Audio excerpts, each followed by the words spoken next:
All right, so we are back with Lisa Waters Lain. She's in the studio each week with her favorite guy in all the world, at least for the last 34 years. At least in my head, I'm the best thing that ever happened to her. Oh, yeah. And you're the best thing that ever happened to me. That is true. We just got back from, anyway, she comes in with your garden questions. We should define, I'm going right into sharing what we've been doing. This is half travel show, half garden information. And what we've done is we used to fly everywhere. And since COVID, we've been driving more. Yep. So if it's within 500 miles, we kind of, let's jump in the car and go. Maybe even we're going to visit the kids next week. They live in Lain, Texas. He's a Army captain. He's a physician's assistant for the Army at Fort Hood. There we go. So you military folks, you know where that is. Never been, but we'll be there next weekend. That is true. So it'll be exciting to see the grandkids, basically, Yes. and your son. And your daughter-in-law. Yeah. That's always exciting. And your son. Yeah. And the grandkids. And the granddogs. It's all fun. So anyway, but this last week, this last week, all choked up. we went to Moab. Mm-hmm. So those that have not ever been to Moab, Arches National Park, Canyonland National Park. Yeah. It's like a canyon. It's like a national park mecca. It's beautiful. Spent over a week up there with friends from Prescott and just kind of camped out. We were at the Archview Campland. Yes. And like half the camp was Prescottonians. It was hilarious. We ran into people up there that weren't part of our group, but we ran into them. They're Prescott Rotary buddy for Go over, sip some tea, say hi, check up, just kind of see how things are going. Yeah. Usually you're so busy that it's hard to catch up with friends. So not when you're camping together. No.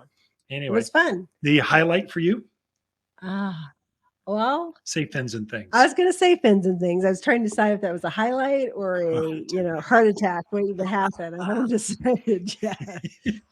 That was something. If you've never done fins and things, the trail over in Moab, and you have a strong stomach, you should do it. So fins and things it's a Jeep trail. It's one of the top Jeep trails in the world. Yeah. And it's right there in Moab. It's one of the top 10. It always makes a top 10 list. But there's just these beefed up Jeeps everywhere. We're in a little tiny side-by-side going, driving around with these mega Jeeps. And so we could do it just as well as they could. But it's the trail. It's where you're going over these boulders. And like, if you look left, there's a precipice. If you look right, there's a precipice. If you keep going straight, there's a precipice. It's like, just follow the Jeep in front of you. It's terrifying. I hope they know where they're going. And when you get done and you live, there's a story to tell. So you can sit around the campfire and just share. So all friends kind of jumped in Jeeps and ran up there, and it was a hoot.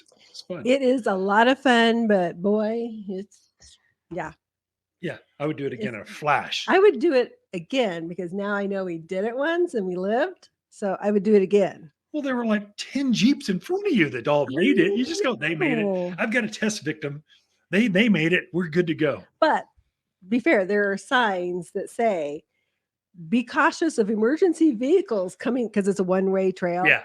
They're like, be cautious of emergency vehicles coming at you. And I'm going, okay, if they had to put that sign up, that means they've had emergency vehicles out there. So just saying. Anyway, did Arches National Park, there are arches every place. Did canyons every place. There's just fun walks, mountain bikes. It's beautiful. Fun. Very, very beautiful area. Great outdoor recreation area. So, what gardening info did the listeners get out of that last 4 minutes? Absolutely none. Yeah, maybe we should share some. You know what's funny is we were up hiking one morning, and we're hike. We identify plants as we hike. It's a curse. And we ran across a candy tuft. I know. Isn't that out crazy? In the middle of nowhere. There's this little candy tuft and it was blooming. Yeah. And I was like, holy schmoly, how did that happen? It's a perennial we sell here all the time. Yeah. We tell folks it's really tough. It's evergreen. It blooms a long time. White flowers, cute, low maintenance. And then you just see it out in the wild. You're going, see, I told you. And Moab is a lower elevation than we are. So which means it's harsher, hotter. drier, Mhm. more lunar. It was It's beautiful. literally out in the middle of So nowhere. the red buds, Mhm. they were all over the Yeah, place up lots there. of the Lots of western red redbuds. buds. Yeah, Yeah. so you Where's never know wild what here? you're gonna find. That's true. You want a question? Nah, I'm happy just hobnobbing plants and national parks with you. Oh, okay. Didn't see Well, any elk or moose or I saw a few deer, did deer you? down I at the missed them. lower parts, not up Yeah. above. Anyway. But, yeah. Anywho, well, Gina has a question. Hey, Gina. She has skunks that keep digging in her Yeah. yard. And a friend told her that's because she might have grubs. Yeah, Then guaranteed. she's like, is that true? Yeah. So that's the question. So Gina, so let's just, everyone should know, because this is a big skunk year. Some years there's bad. For the last 3-4 years ago, there was a plague going through it was dangerous for us and for the skunks. It obliterated the population. Now they're back, and there's more of them than ever. And they're going out and they're digging holes in people's gardens or in the rock or in the yards.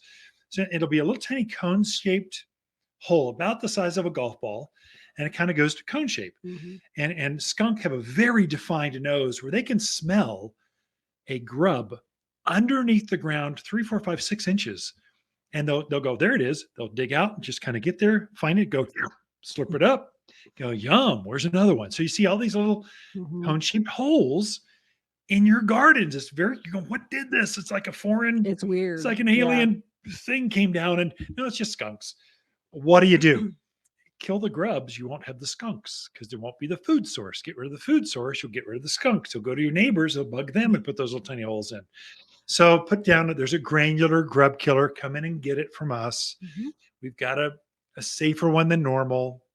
It obliterates them, takes them out for the whole season. You might see them come back next spring, but probably not. You're probably good to go. This one application, granular, pray for rain or water it in. Mhm. If you've got pets, usually I'll sprinkle on through the gardens. I'll water it in. It releases, goes into the soil, and takes out the grubs. It just takes them. But you need to get on this right away, because as we get chillier, grubs will actually go down. They'll burrow deeper and deeper and deeper. It's like a white worm that lives in the ground that eats the roots off your plants. And so they'll burrow down 2, 3, 4 feet underground as it gets cool. And then you can't get them until they come back next spring and start doing damage. You don't want that. They'll kill your plants if you're not careful. So anyway, that's how you deal with grubs. Put a grub killer down, and it gets rid. Doesn't kill the skunks, just goes, I don't smell any grubs, and they move on. Yeah. There you go. Grubs will attract javelina too. Javelina, They like to skunks, dig anything for- that burrows in the ground, Yeah. gophers, prairie dogs for you folks up in the Williams at that higher prairie elevations. Yeah, it attracts. You don't want grubs in your yard. They're for bad many for reasons. you. For many reasons. Okay. The next question is from Tom. He has a fairly good sized aspen that has a huge black aphid population thing going Nice. on. Wow. So his question is, does he really need to spray, or can he just wait for the cold weather to do him in? Yeah. So if you've got bugs in your gardens, I mean, it's kind of like grubs. If you got grubs in the yard, kill them. You don't want them around. If you got aphids on your trees, they're going to do damage. They're going to suck. They don't kill the tree, but they can kill the branch, the tips. So you do want to limit, and they're so easy to kill. Right. And aphids, they love the cold. They'll be there to the end of the year. I mean, they're there for another 2 months, maybe through winter. Eventually, if we get real cold, they'll go subterranean. They'll be right at the base of the tree and kind of camp out there, waiting for it to get warm, and then they'll crawl right back, like February, right back at you. So you really do want to spray with them. There's an organic called Triple Action. It takes them right out. Sayonara. It's almost a repellent to them. So there's several sprays we have here at the garden center. It's very safe, very easy to use. We could set up a sprayer for you. Your house pressure will take you right to the top of the tree, obliterate them. Tom, what kind of question is that? Get rid of aphids. If it gets a bug, get rid of it. He's hoping nature will do it. Yeah, no.